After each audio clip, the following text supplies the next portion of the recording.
Good morning students. अध्याय 2 में हम पृथ्वी की उत्पत्ति, ब्रह्मांड की उत्पत्ति, आकाशगंगा तारे की उत्पत्ति के विषय में चर्चा कर चुके हैं। अब हम चंद्रमा की उत्पत्ति के विषय में पढ़ेंगे। ठीक है। चंद्रमा पृथ्वी का एक प्राकृतिक उपग्रह है। चंद्रमा पृथ्वी का एकमात्र प्राकृतिक उपग्रह है।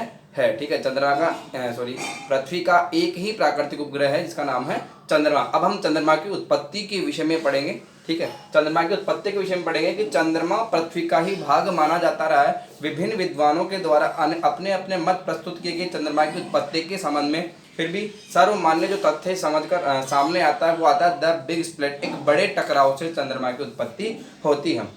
सर्वप्रथम हम चंद्रमा की उत्पत्ति से संबंधित सर जॉर्ज डार्विन के मत की चर्चा करते हैं। चंद्रमा की उत्पत्ति से संबंधित सर जॉर्ज डार्विन के मत की चर्चा करते हैं। सन 1838 में सर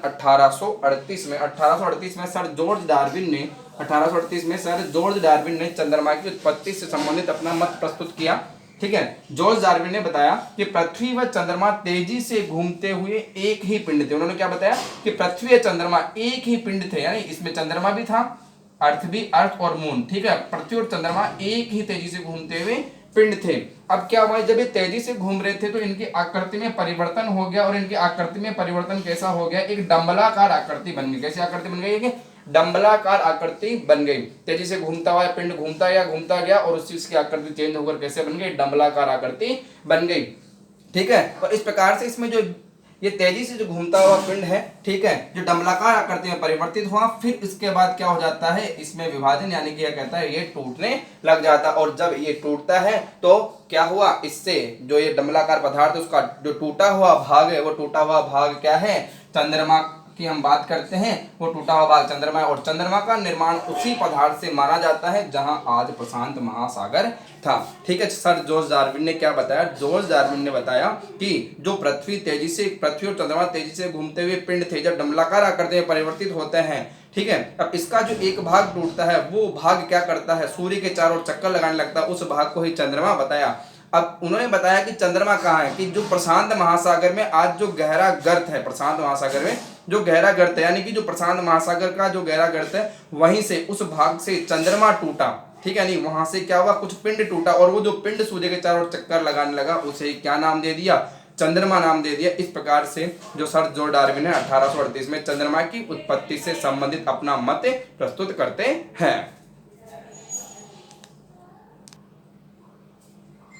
आगे द बिग स्प्लिट, बड़ा टकराव, यानी एक बड़े टकराव से चंद्रमा की उत्पत्ति की चर्चा की जा रही है। एक बड़े टकराव के बाद चंद्रमा की उत्पत्ति की हम बात कर रहे हैं कि पृथ्वी के बनने के बाद, जब पृथ्वी का उद्भव हो गया, उसके बाद मंगल ग्रह से भी बड़ा पिंड, लगभग 1 से लेकर 3 गुना बड़ा पिंड, मंगल ग्रह से भी बड़ा पिंड क्या होता है, इससे टकराया। यानी कि पृथ्वी का उद्भव हो गया, इससे एक बड़ा सारा पिंड क्या हो गया, पृथ्वी से टकराया। अब ये टकराया ना, इस टकराहट को क्या बोला, द बिग स्प्लिट। और इस टकराव से ही क्या हुआ, पृथ्वी का एक हिस्सा, इस टकराव से पृथ्वी का एक हिस्सा टूट गया और वो टूटकर अंतरिक्ष में बिखर गया। और इस टकराव से जो अलग हुआ ये जो पदार्थ था, ये इस पृथ्वी के चारों ओर चक्कर लगाने लगा।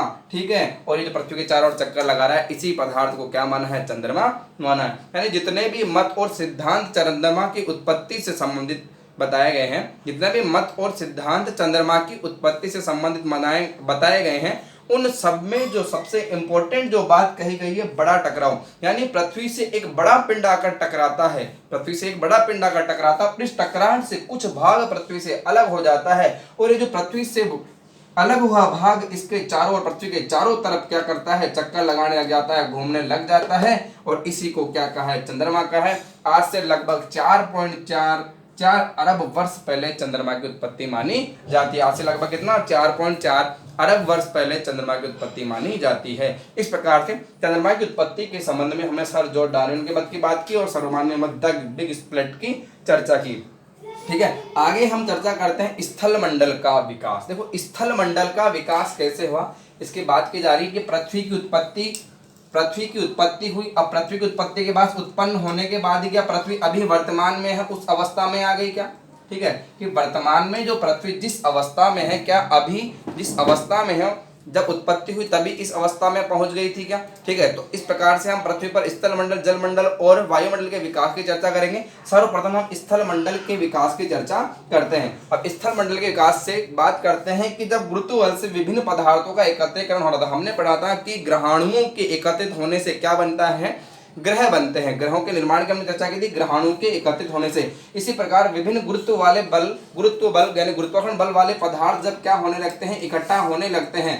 जब ये पदार्थ इकट्ठा होने लगते हैं तो इस प्रकार से हम कहेंगे ग्रहाणु जब इकट्ठा होने लगते हैं, छोटे पिंड जब बड़े पिंड बनने लगते हैं तो यहाँ पे क्या होता है ना, उष्मा निकलती है। क्या निकलती है, यहाँ पे अत्यधिक उष्मा निकलती है। और अत्यधिक उष्मा से क्या होता है, इकट्ठा होते हैं, अत्यधिक उष्मा से इन पदार्थों में क्या हो जाता है, पिघलने की हम कहेंगे क्रिया हो जाती है, गलने की क्रिया हो जाती है। कुंड में से कुछ पदार्थ पिघलने लगते हैं और कुछ पदार्थ पिघलने लगते हैं, जिससे क्या होता है, पृथ्वी का जो हम कहेंगे कुछ भाग द्रव अवस्था में बन जाता है। क्या बन जाता है, द्रव अवस्था में बन जाता है। इससे विभिन्न प्रकार से हल्के और भारी पदार्थ क्या बनते हैं ना, हल्के और भारी पदार्थ, हल्के पदार्थ व भारी पदार्थ, हल्के व भारी पदार्थ की हम बात करते हैं। हल्के व भारी पदार्थ या हम कहेंगे हल्के व भारी पदार्थ, हल्के पदार्थ और भारी पदार्थ कुछ का हम कहेंगे अलग अलग घनत्व वाले पदार्थ बनते हैं। क्या बनते हैं ना, अलग अलग घनत्व वाले पदार्थ बनते हैं। अगर हम बात करेंगे हल्के व भारी पदार्थों को पृथक करने वाली जो क्रिया है तो उसे क्या कहेंगे, विभेदन कहेंगे। क्या कहेंगे, विभेदन की प्रक्रिया कहेंगे। जो हल्के घनत्व वाले पदार्थ और भारी घनत्व वाले पदार्थों को अलग करती है उस प्रक्रिया को क्या कहेंगे, विभेदन कहेंगे। इस प्रकार से क्या होता है, द्रव अवस्था का जो हम कहेंगे कि यह पृथ्वी में जब उष्मा के कारण क्या होता है, कुछ पदार्थ द्रव अवस्था में होता है, हल्के और भारी पदार्थ हल्के और भारी घनत्व वाले पदार्थों में पृथक होते हैं। फिर क्या होगा कि भारी पदार्थ तो कहाँ पे चले गए, जो भारी पदार्थ हैं वो पृथ्वी के केंद्र में चले गए, अंदर भाग में चले गए, और जो हल्के पदार्थ वो बाहर की तरफ रह गए। जो हल्के पदार्थ वो बाहर की तरफ रह गए और जो भारी घनत्व वाले पदार्थ वो अंदर की तरफ चले गए। जैसे कि हम बात करते हैं निकल की बात करते हैं, फेरियम की बात करते हैं, ठीक है। ये क्या है, पृथ्वी के अंदर पाए जाते हैं। और फिर वही हम बात करते हैं हल्के पदार्थ एल्यूमिनियम के, सिलिकॉन की बात करते हैं, ये ऊपरी भाग यानी भूपर्पट्टी में पाए